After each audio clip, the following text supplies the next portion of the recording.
السلام علیکم ورحمت الله وبرکاته. محترم پوښتنه کړې چې تور کالي اغوستل دا بعضې ښځې هغه کرکه کوي، هغه کږلې دي.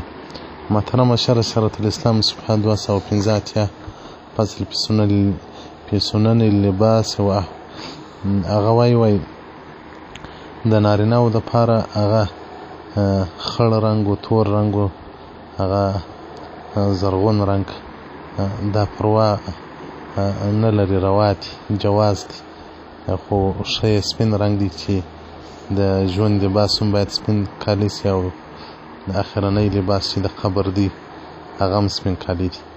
او د ښځو دپاره وایي هر رنګ روا ده، که سور وي که ژړ وي. نارینه ته ژړ و سور وایي نه دی روا، مکروه دی ورلره.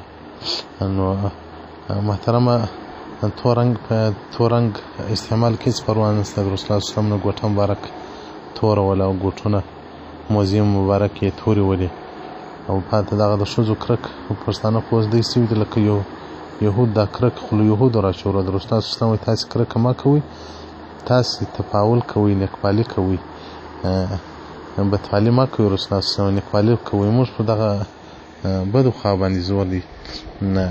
بل ورځ زما یو قریب دی سویانې راوړې وه.